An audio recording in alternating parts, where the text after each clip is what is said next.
see here behind me, we got fog and rain, and it's kind of been stuck here. It's been here for about the last 24 hours, and they're saying it'll probably hang around for the next 2 to 3 days, which is, from what I hear, every bit London, England weather. So we're getting our dose of English weather here today on the hill.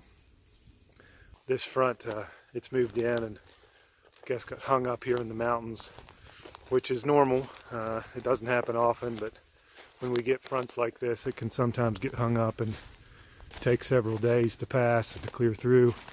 That's the one bonus to the bad weather when it's like this, whether it's snow or rain. It allows me the time and the opportunity to be in the studio and to work, painting paintings and making videos. Trying out the cell phone on a DJI mobile gimbal again. I tried this a few times when I first got it, and I know it had a really nice steady shot. But I wanted to compare it with the DSLR and the kit lens that had image stabilization on it to see which one was sharper and had better resolution. I have a feeling this cell phone is going to do a better job. And the video I'm working on, the video I want to finish today, was actually started last April, and at that time I didn't have an Epidemic sound account, and to learn and to practice, you know, adding audio and syncing music with video, I would just use top 40 music or whatever I had on my iTunes playlist, and I actually used a Coldplay song. And so now I got to go through and redo it, drop the Coldplay song, which would obviously be an infringement on copyright laws. Replace that with a song from Epidemic Sound, drop the color, do the little black and white color grading that suits my current ability. And I just wanted to preface the video that I'm working on today, what it's about. Back 2003, 2004, 2005, I had a old Sony Handycam video recorder. I'm not sure, but I believe similar to what Casey Neistat used years ago as well. The media then were these small cassette tapes called mini DV tapes, and I've been holding on to those tapes for a long time. A lot of things come and go over the years, but I've always held on to those tapes, hoping that one day I would have the opportunity to use that footage to make videos. In that video, what you're going to see is the adapters and the different connections that had to be purchased to convert those old mini DV tapes over to current, digital media to be used in videos that I'm going to be producing now, almost 15 years later. But I wanted to preface everything with a little background about me and my experience with technology. I was never one to run out and get the latest computer. You can ask my friends. I wasn't very technically savvy. Never owned a laptop. Going back even further, I was never really one to run up and be the first in line to get the latest cell phone. Probably one of the last to jump on board for smartphones.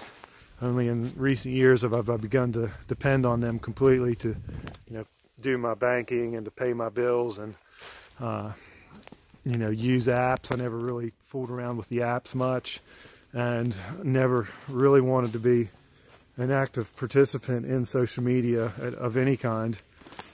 I would text. I got the hang of that, and I really thought that was pretty neat. But just recently, I took an interest in social media, mostly because of the business end of it, the implications as an entrepreneur to be able to help grow a small business and become your own self-brand and do things that weren't possible before in the past. And so what you're seeing is really a big change for me. I love to learn. I love to try new things. When I do apply myself, I'm a pretty quick study.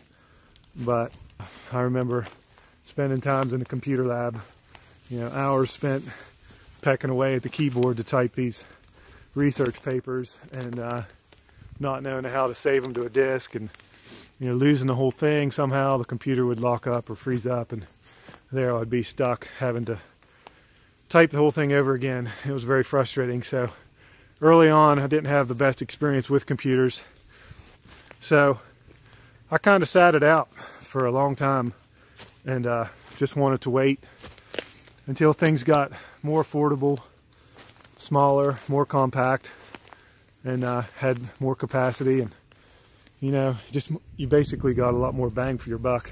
When you see this video, it's just kind of neat to take into consideration that just a few years ago, I was a guy who rarely checked his email and only occasionally used AutoCAD through my job surveying, and that was about it really. You know, Microsoft Word to type up a resume, maybe do a kind of down and dirty Excel spreadsheet for some, you know, expense report or something for my income and my debt, and that was really all I knew.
know, I filled up the first 2 terabytes of my hard drive in the Mac within a few months after getting into all this stuff. I was just filming non-stop, day in and day out, of anything and everything. Just really exciting stuff.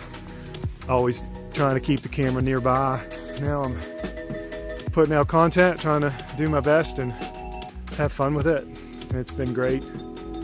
So yeah, that's a little bit about me and where I'm coming from with all this. It's totally uncharted territory.